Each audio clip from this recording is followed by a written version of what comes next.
Hello, hello. Just waiting for a few people to join. How's everyone doing this evening, or afternoon rather?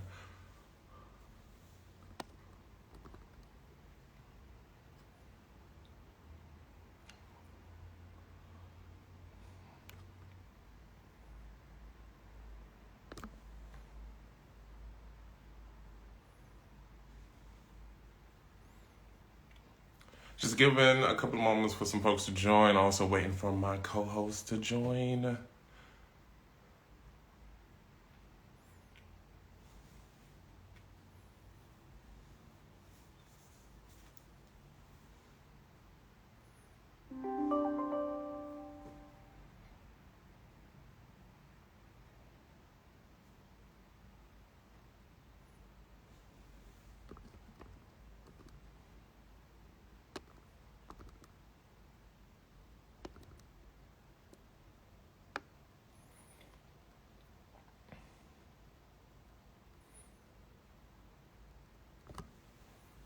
What's going on, everybody? Welcome, welcome, welcome. Thank you for joining us. We're just giving us a couple of minutes to get a couple of people to join us, to join today's discussion.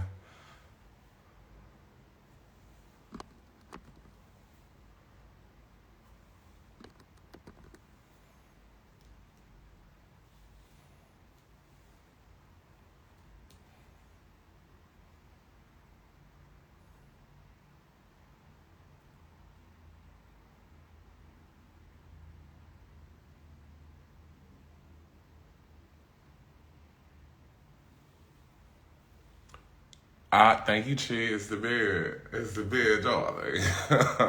Had to, pick her out right quick.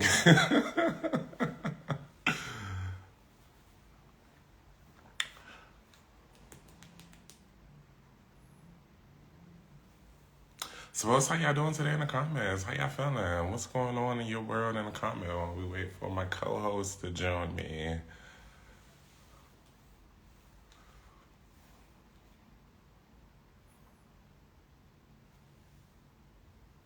This is one hair like I want to cut off, y'all.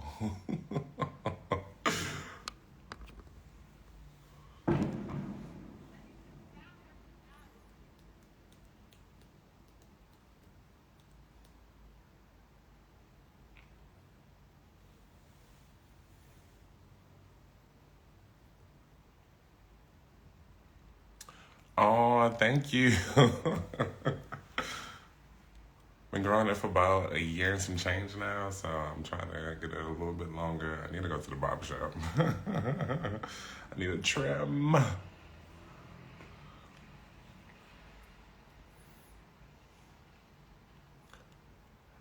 The weather has me drowsy. Yes, I definitely understand that.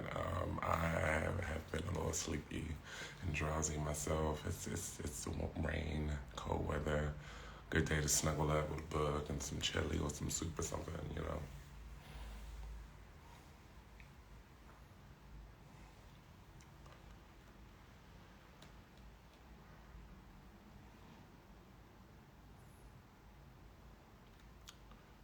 Just giving the people a couple moments to join. I'm also waiting for my co-host to join me. I don't know what might be happening. Might just run a quick email, make sure everything's all right. Thanks for hanging in there with us, y'all. Appreciate y'all.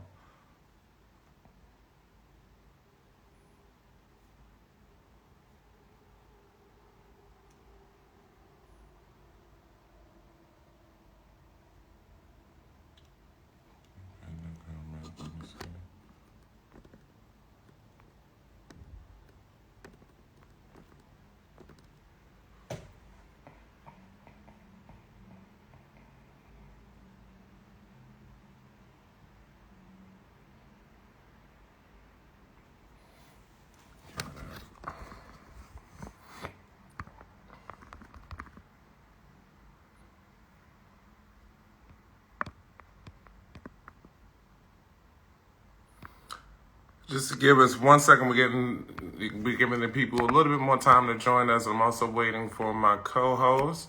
Just going to pin this comment in the comment section. Right quick, I might just take this on a little bit quicker for a second. Just check it.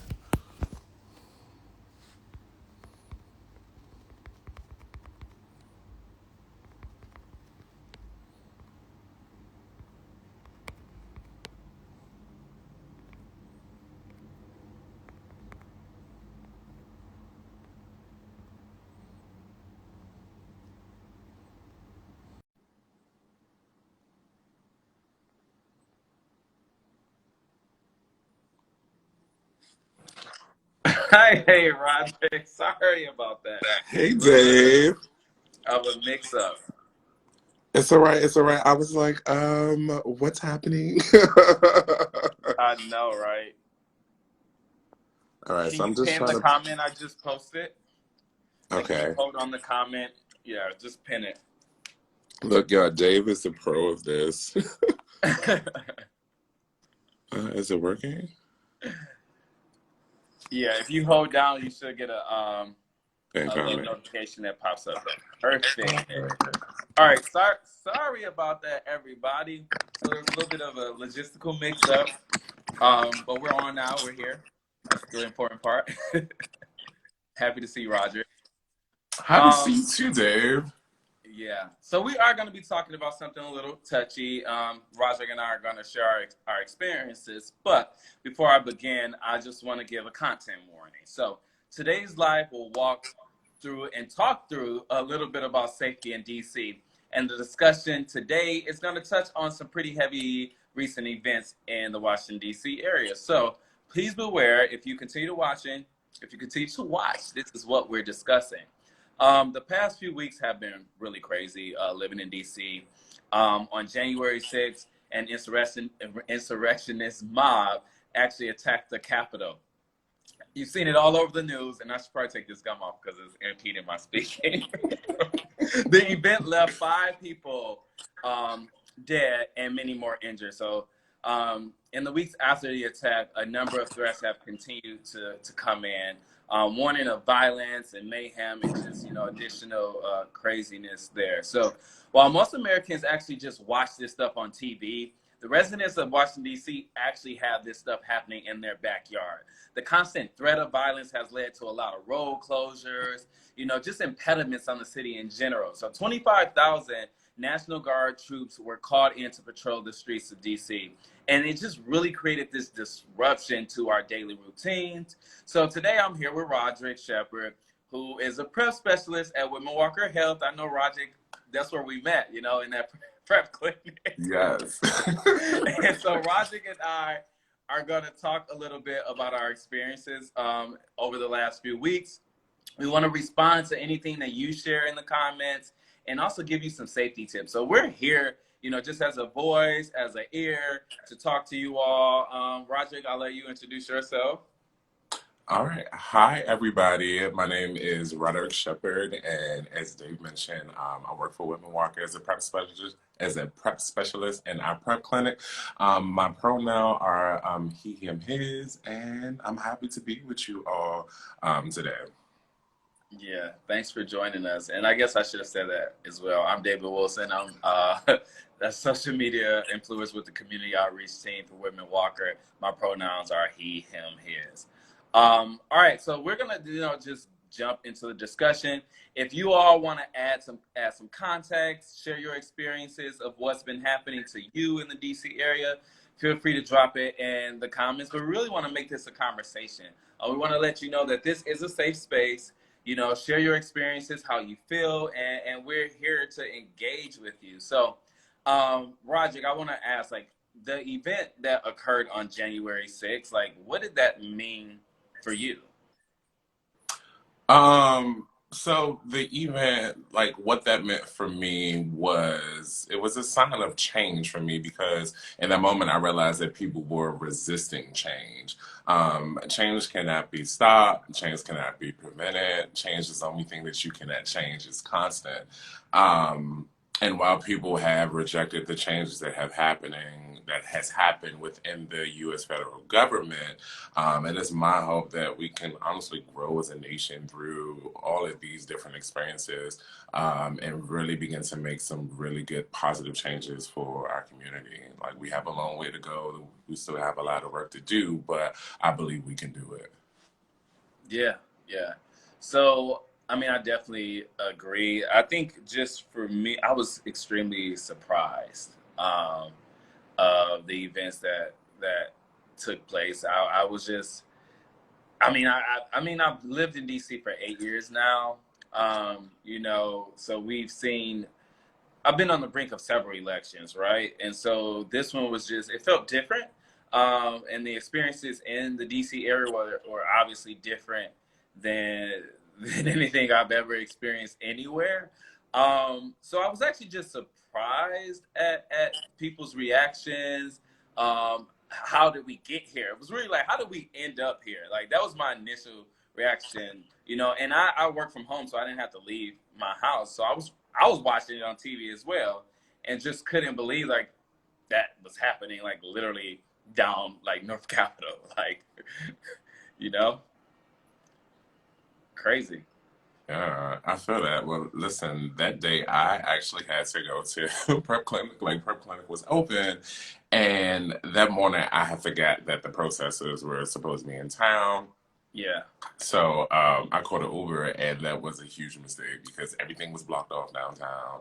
yeah, I ended up having to get out of an Uber. I had to get on Metro, and from there, I ran the risk of interacting with the protesters. yeah, And so I was very mindful of my surroundings and aware of my surroundings. But then, I mean, that, like, even the route, like, I made sure to kind of think about like what would be the better route, and I opted not to catch the train that that goes in the direction of the Capitol. So I ended up right. having to go to U Street instead of going on the Orange Line. I couldn't get my Starbucks that morning. Like, it was just a day. Yeah, yeah. That's tough, man. I mean, I didn't have, you know, yeah.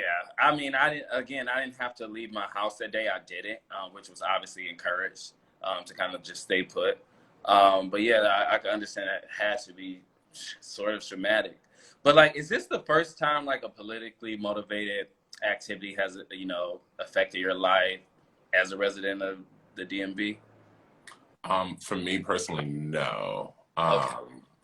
Considering that my mother actually used to work for the Pentagon when 9/11 happened, like, I've been affected by political motivated events. And I still remember that day like it was yesterday. Students were being called all day on the intercom for early dismissal. I waited for my name to be called, and eventually it was. My caretaker came.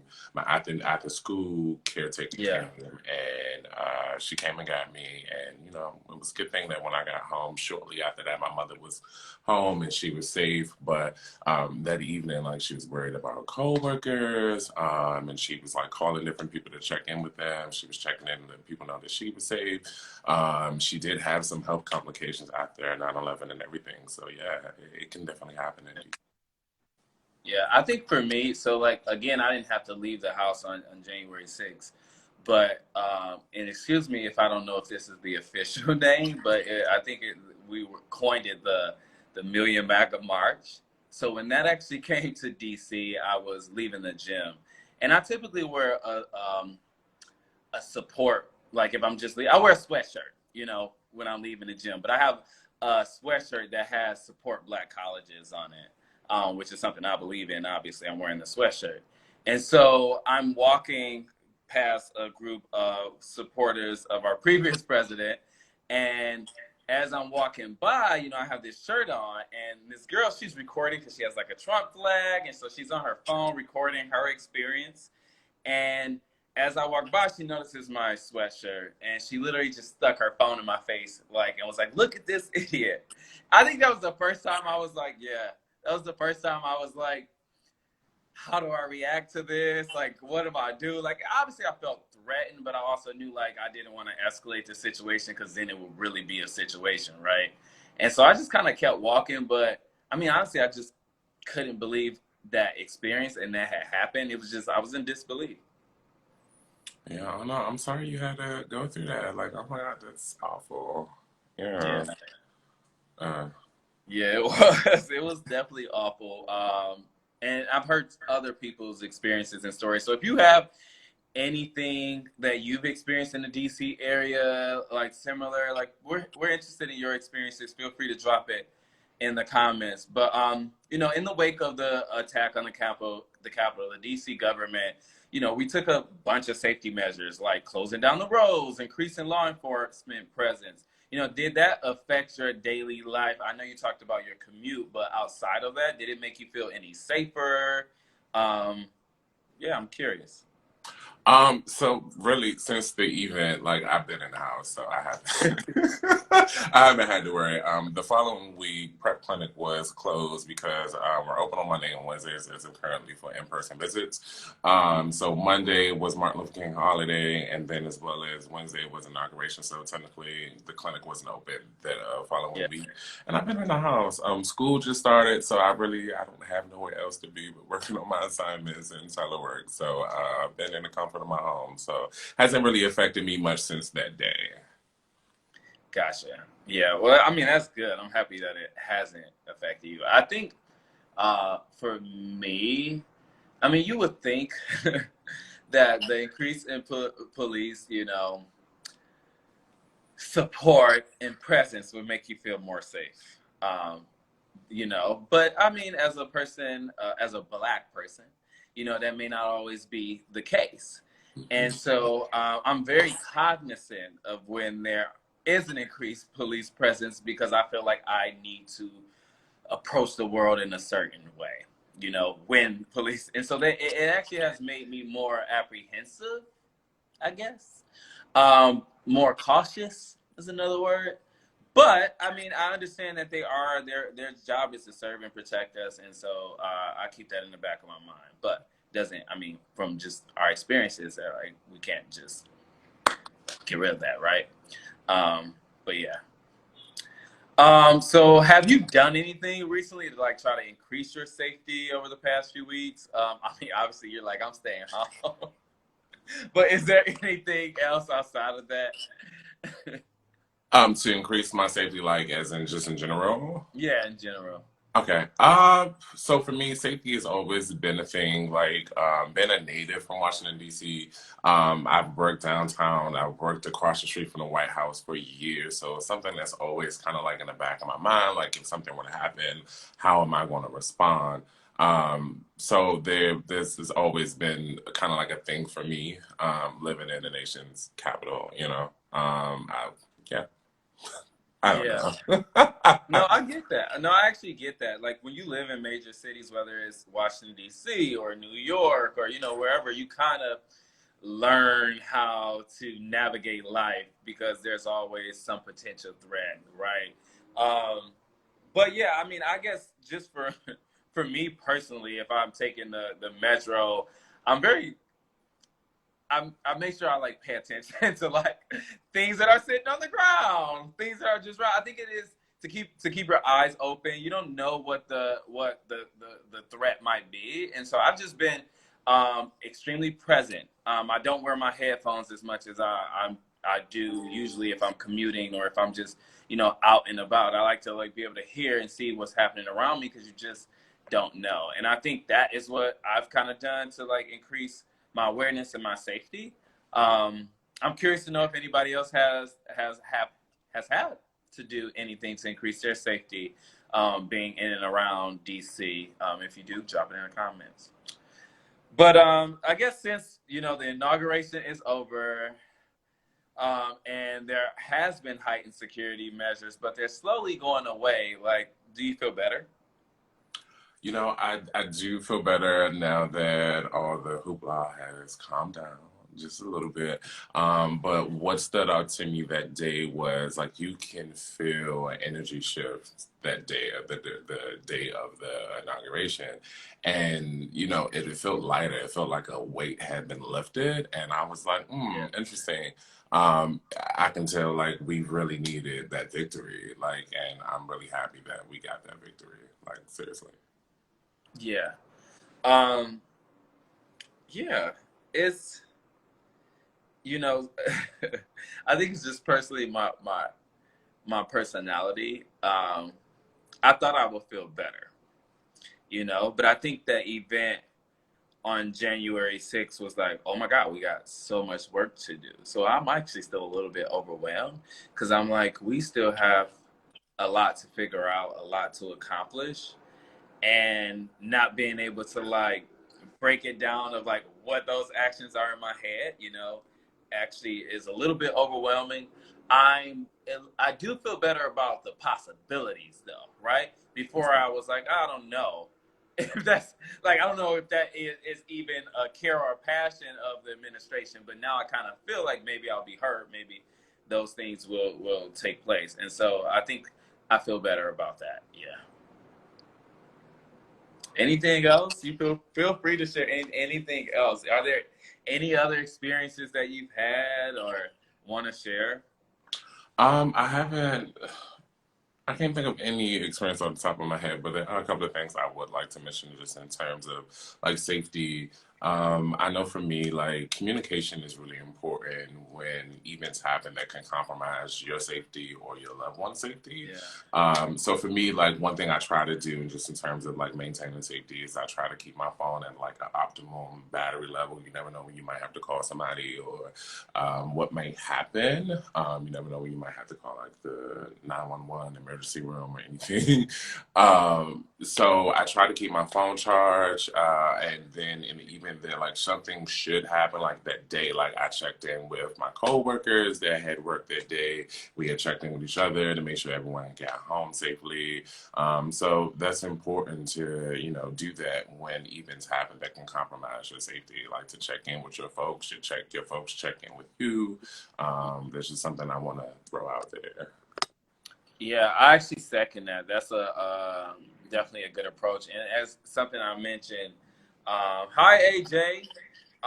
What's up, King? And so something I mentioned earlier, like being, more present, maybe not walking with your headphones volume on blast, maybe just listening to it lower so you can hear what's going on around you. Create a buddy system. Like if you're like, going out, whether it's at night, whenever, like let a friend know where you're headed, somebody that you trust.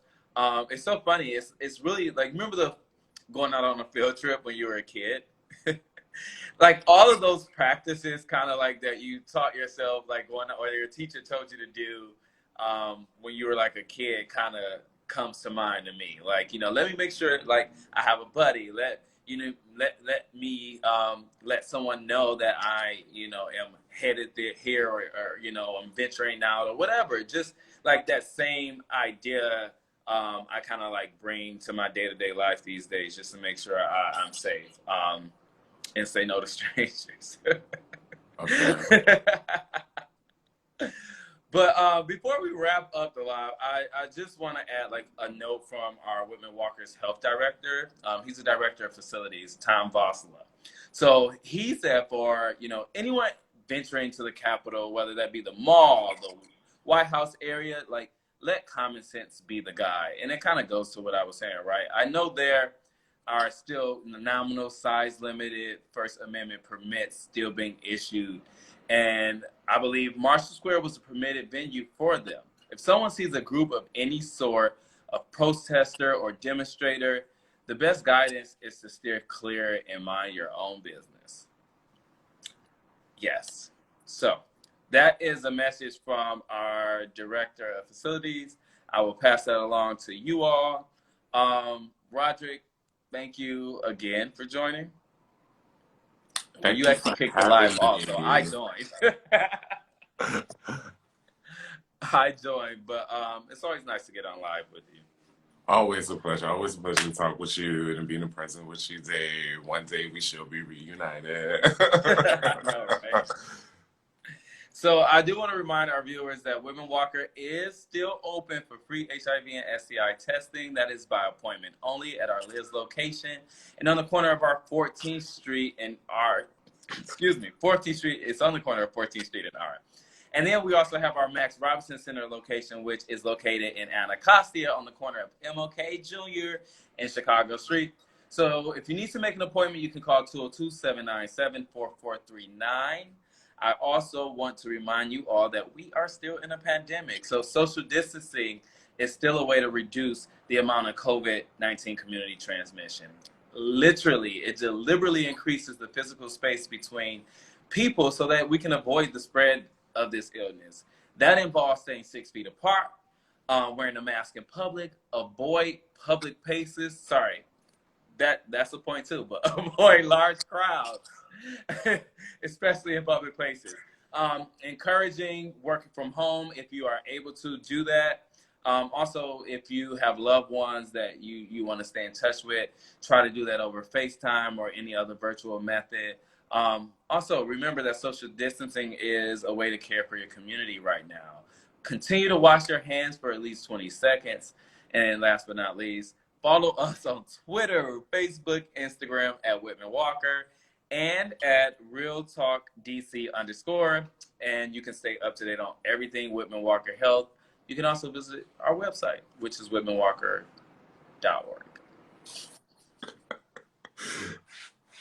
That was a mouthful, Dave, but thank you.